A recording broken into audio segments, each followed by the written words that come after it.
작년에 노도강 계속 오른다, 노도강 폭등한다, 계속 그런 식으로 이야기하다가 오히려 강남이나 이런 데보다 못 버티고 무너지고 있죠.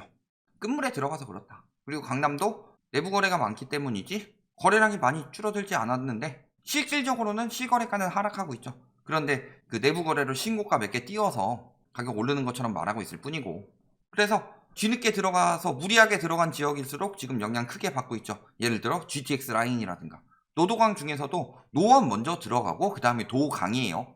왜냐면 노도강 최고의 상급지는 노원이기 때문이죠. 그런데 도강은 이미 매매 가격 지수가 떨어지고 있었고 이번에 노원이 합류가 됐죠. 그런데도 계속 노원은 오른다고 합니다. 그러면서 지난해, 요즘에 이런 이야기 부쩍 많이 나옵니다. 지난해 항상 길게 잡아요. 그래서 지난해 상승률. 근데 2020년 때는 지난해 상승률 거의 이야기 안 했죠. 왜? 2018년 11월부터 2019년 6월까지 하락세가 나타났으니까. 그러니까 2020년에는 상승폭이 적기 때문에 지난해로 안 하고 뭐 작년 하반기라든가 뭐 이런 식으로 많이 이야기를 했죠. 그런 것처럼 이제 와서 작년 거 들이밀면서, 왜냐? 한 11월부터 급격한 침체가 왔죠. 언제? 금리 인상 두 번째 했을 때부터. 왜냐면은 과거에 금리가 엄청나게 올렸음에도 불구하고 집값은 올랐다, 그런 이야기를 할 때는 대출 총량이 적었기 때문이에요. 예를 들어서 1억 대출 받아서 금리 5%로 받았다. 그러면은 연 이자는 500만 원이 나가죠. 그런데 지금 1억 대출로는 어림도 없죠. 그래서 그때만 한 5억 대출 받아서 금리 5%니까 2,500만 원씩 나갔다. 그럼 지금은 어떤 상황이냐? 10억 받아서 대출 2.5%로 받아서 똑같이 2,500만 원 나가고 있는 상황이다. 그렇게 금리 인상에 더 취약한 거. 여기서는 두 차례 올려요? 두 차례 올리면 5.5%죠. 그러면 이자 부담이 얼마가 돼요? 2,750만 원. 그런데 여기서 두 차례 올리면 3% 되죠. 그러면은 3천만 원이다. 예시를 좀 이렇게 들었지만 그때는 이자가 더 높고 원금은 더 적었고 지금은 원금이 더 많고 금리가 좀 낮죠. 그러니까 금리 인상의 충격이 훨씬 더 큰 상황이다. 그래서 2018년 11월에 이때가 두 차례 올렸을 때였죠. 17년 11월에 한번 올리고 18년 11월에 1년 만에 한 차례 더 올려서 두 차례 올리니까 하락세가 생겼죠. 이번에도 똑같죠. 물론 이때는 9.13 정책이 같이 들어갔으니까 11월에 바로 효과가 나온 거고, 이번에도 8월에 올리니까 침체되면서 11월에 또 올리니까 그때부터 완전 침체로 바뀌었죠. 그리고 하락 지표는 12월부터 나오죠. 왜? 그때는 대책을 엄청 세게 많이 내놨는데 요즘에는 대책을 곁들이진 않고 있죠. 정권 말미여서 그럴 수도 있고 아니면 대책을 그 전에까지 쌓아놓은 게 워낙 많아서 그럴 수도 있죠. 617, 710이 엄청난 대책이었어요. 그리고 그때 금리도 오르고 있어서 절대 사면 안 되는 시기였는데 무리하게 샀죠. 그걸 오히려 집값 올리는 정책인 것처럼 이야기하고 있는데 617, 710 효과 언제 나왔어요? 제대로 나온 거 12월부터 나왔죠. 왜? 617, 710의 핵심은 보유세고 보유세 중에서도 종부세죠. 다주택자 종부세 올리는 게 핵심인데 다주택자 종부세 올려도 집값 안 떨어진다 하면서 계속 버텼는데 고지서 부과가 언제 됐어요? 12월 1일에. 그러니까 12월부터 제대로 효과가 나오기 시작하는 거다. 그래서 정책과 금리가 동시에 맞물리게 되면은 당연히 효과를 볼 수밖에 없더라. 작년에 한 1월부터 10월까지 올랐고 11월부터 보합하다가 12월 침체됐는데 이게 더 많으니까 지난해 상승으로 묶고 가는 거다. 집값 상승 1위 찍더니 뭐 재건축도 불붙었다 이런 이야기 하고 있죠. 재건축 규제 완화된 거 뭐 있어요? 분양가 상한제가 완화가 됐냐? 그들이 말하던 재건축 초과이익 환수제가 완화가 됐냐? 혹은 안전진단 같은 경우는 뭐 대선 후보들이 완화해 줄 거라는 기대감이 있지만 분양가 상한제 나올 때 공급 부족 나온다고 그랬죠. 제초안 시행할 때도 공급 부족 나온다고 그랬고 왜 그랬어요? 그것 때문에 재건축 단지들이 진행을 안 할 거다. 그런데 지금 신통기획 하는 거 보고 안전진단 통과하려고 열심히 애쓰는 단지들 보면은 그거 있다고 해서 분양이 안 돼요? 재건축을 안 해요? 하려고 해요. 언제까지 노후 아파트로 가지고 있을 거예요? 이자 부담도 장난 아닐 텐데 재건축 같은 경우는 전세도 싸기 때문에 대출을 받아야 하는 경우도 많다. 그래서 수익률이 안 나오니까 빨리 안전진단해서 신축 만들어 놓으면 전세라도 높게 받을 수 있죠. 재건축 일대보다. 그러니까 이양물고 추진하려고 그러는데 그것 때문에 무슨 공급이 줄었다고 그래요. 인허가도 이번 정부에서 가장 많죠. 앞에 두 정부에 비하면. 서울에 입지가 없어요? 서울도 많아요. 많을 수밖에 없어요. 왜냐면은 이번 정부에서 재건축 재개발 더럽게 안 하는 것처럼 자꾸 이야기를 하는데 이전 정부보다 많을 수밖에 없는 이유, MB 정부 때는 재건축 연한이 40년이었고 그 다음에 박근혜 정부 때도 2014년까지는 재건축 연한이 40년이었어요. 2014년 9월부터 풀어줘서 재건축 연한이 30년으로 주니까 지금 30년에서 40년 된 아파트들 엄청 많죠. 그러니까 일기 신도시 이런 데들 맨날 재건축 이야기 하고 있죠.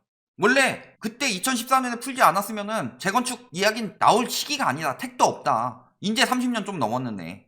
그 많은 단지들이 재건축을 한꺼번에 들어가게 되면 많은 멸실이 생기죠. 그리고 재건축이 수익성이 있다는 생각 때문에 재건축 가격 올라가죠.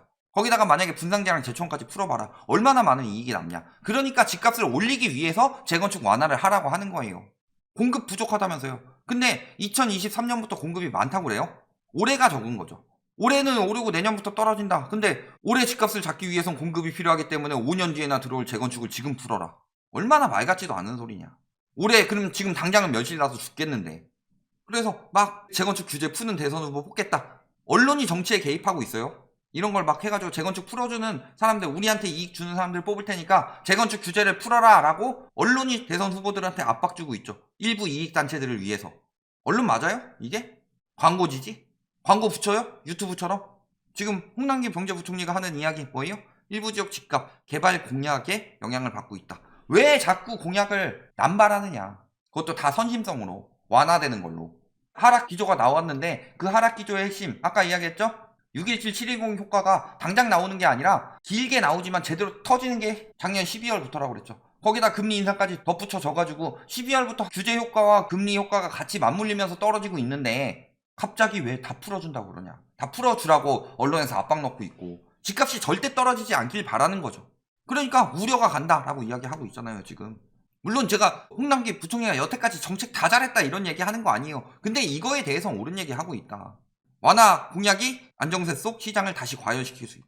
지금 그래서 신통기획 한다고 하는 데들 보면은 재건축 가격 막 올라가려고 하고 있죠. 막 올라가는 데도 있고.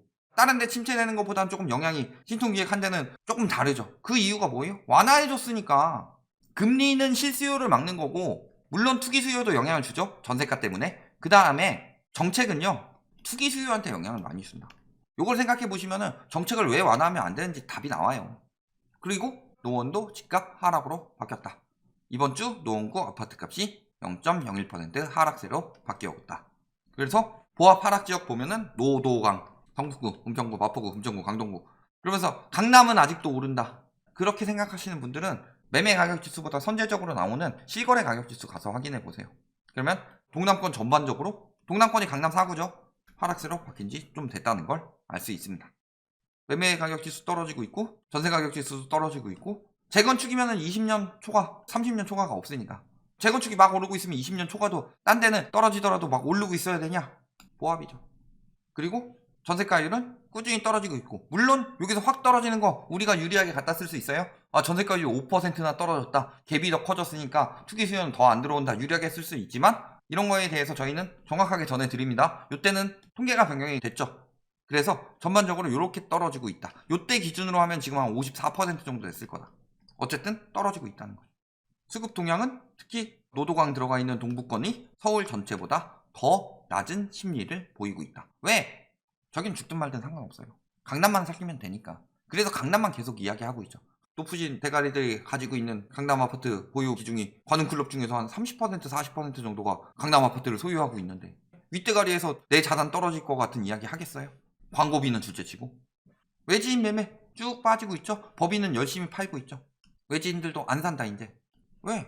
가격 자체가 말이 안 되고 금리 인상돼서 여유는 더 없는 거죠. 매매 거래량 역시도 개박살 나고 있죠. 뜬다 막 600건 500건 이러면서 한 300건 이상 계속 나오다가 9월부터 200건 찍더니 10월부터 100건 11월부터 본격적인 침체 들어와서 100건도 안 나온다. 12월은 아직 덜 끝났지만 50건이면 요것도 안 나올 가능성은 높죠. 1월에 아직 6건 신고됐다. 그리고 12월에 하락가 비중이 54%라면 1월에는 67%의 하락 비중을 나타내고 있더라. 반대로 신고가는 엄청 줄었죠.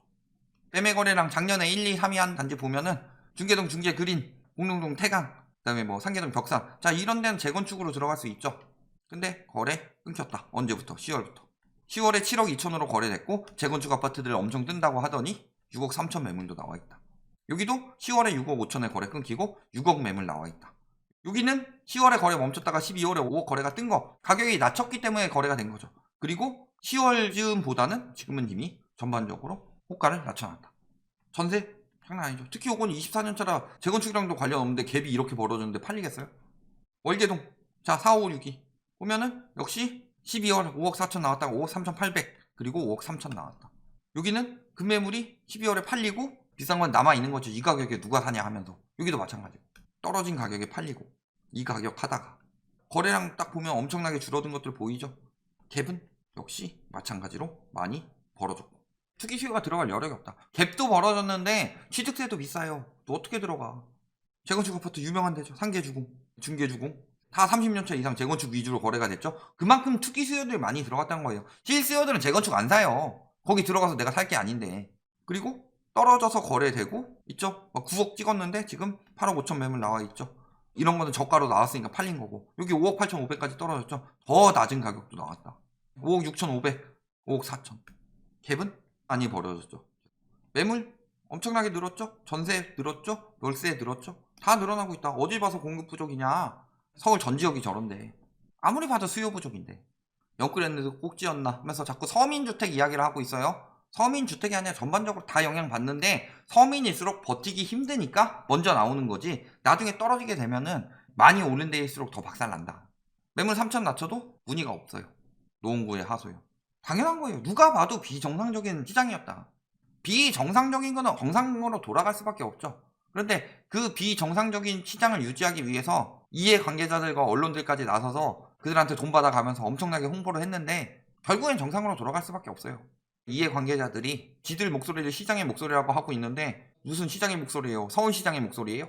실제 시장은 살아날 수가 없다. 왜? 소비지출, 비소비지출이 늘어나고 근데 소득은 거의 안 늘었죠? 그 상황에서 금리도 늘어난다. 그래서 전반적으로 여력이 떨어지고 있고 대출도 안 나오고 모으기도 힘들고 빌리기도 힘들고 그런데 어디서 돈이 갑자기 뚝 떨어져서 사냐.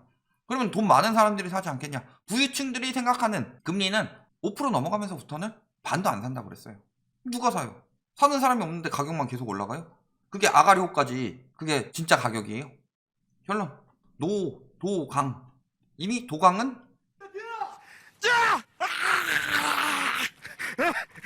이렇게 도강을 시작했고 이제 노원이 도강할 차례다. 그래서 노도강이죠. 이미 매매, 전세 다 떨어지고 있다. 공급 부족이 아니라 수요 부족이다. 그리고 수요 부족의 핵심은 금리와 규제죠. 규제 풀면은 일시적으로 살아날 수 있습니다. 금리는 근데 장기적 침체를 만드는데 문제는 기준금리는 이렇게 올라가고 있는데 시중금리는 이미 이전부터 이렇게 올라가고 있다. 그만큼 은행권에 돈이 없다는 거죠. 자금을 확보한다는 거죠. 그렇다는 것은 앞으로 장기적으로 봤을 때 규제 풀린다고 와 풀렸다 다시 오르겠구나 들어가면 망한다.